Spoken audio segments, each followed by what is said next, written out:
बर'नि बिफा बा बड'फा 35थि थैनाय सान फालिनायजों लोगोसे जों दुखु फोरमायनाय दिन होननानै बुङो, नाथाय जों दुखु फोरमायनो लुबैयाखै। जों दिनै गोजोननायसो फोरमायनो लुबैदों। मानोना बिथाङा जि जोंनो बर' हारिनि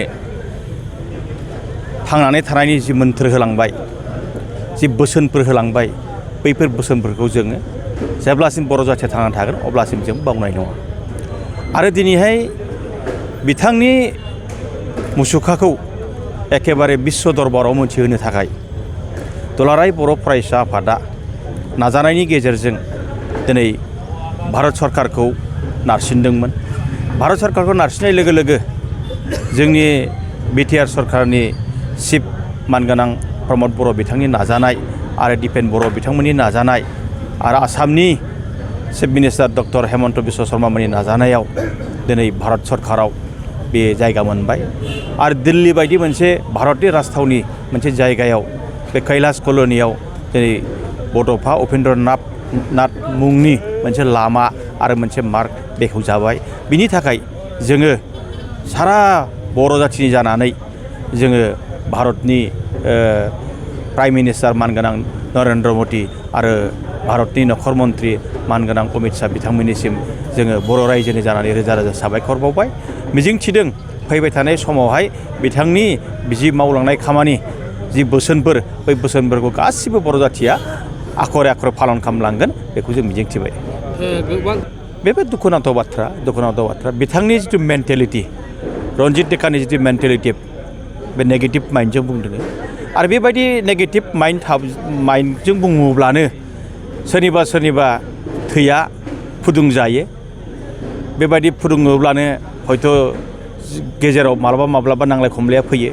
जों लुबैदों आरो उपेन्द्रनाथ ब्रह्म बिथाङाबो जोंखौ बोसोन होलांदों, जोंनि मावनांगौ खामानिखौ जों मावलांबाय था, गुबुन आगदा आगसि नायनांगौनि खुनु गोनांथि गैया होननानै बुंलांदों। आरो बेखौ लानानैनो जोंनि बिटिआरनि चिफ मानगोनां प्रमद बर' बिथाङाबो एखेबारे बे मोन्थोरखौ लानानैनो आगदा आगसि गासिबखौ बजबनानै खामानि मावनानै आवगायलांनो ओंखारदों। सोरबा बेयाव जुदि नेगेटिभ बाथ्रा बुंग्रा दङब्ला बेखौबो बे खोनासङाखै। जायखि पजिटिभ लाइनजों दिनैहाय गेरेमसा जों बिटिआरखौ सान्थि हिसाबै गायसननो थाखाय आवगायलांगासिनो दं। Thank you. मोनसे गोजोनथाव खौरां। क'क्राझार सहरनि जेडि रडजों नांजाबनाय सुदेमपुरि गांजेमा बाजाराव थानाय आइ आफा मेडलाइफ बिएम हस्पिटालाव बेराम सोखानो हानायनि गोबां खाबुफोर दं। जेरै नोंथाङा आइ आफा मेडलाइफ बिएम हस्पिटालाव गासै समावनो इमार्जेन्सि डक्टर्सफोरखौ एभेलेबल मोननो हागोन। आरो बेयाव medical laboratory, pharmacy, paediatrics, medicine, gynaecology, radiologist, surgery, dental, cardiology, gastroenterology, urology, dental X-ray, play area, X-ray, sonography, OT, थामहिनबा अपारेटिं थियेटार, आइसिइउ आरो एनआइसिइउ, पिआइसिइउफोरनि डक्टरफोरा एभेलेबल दं।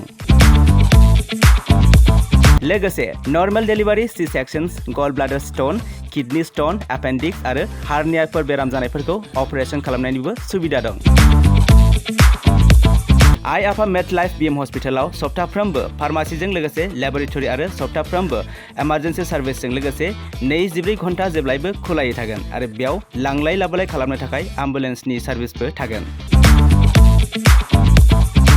बेनिखायनो ओनसोलनि सुबुंफोरा बेराम आजारफोरजों भुगिनानै दंब्ला क'क्राझार सहरनि आइ आफा मेडलाइफ बिएम हस्पिटालाव फाहामथाय लाफैनो हागोन। लोगोसे नोंथाङा 9101655430 एबा 8822688026 बे जानबुं नम्बरनि गेजेरजों थोंजों कल खालामना आबुङै खौरां लाहरनो हागोन।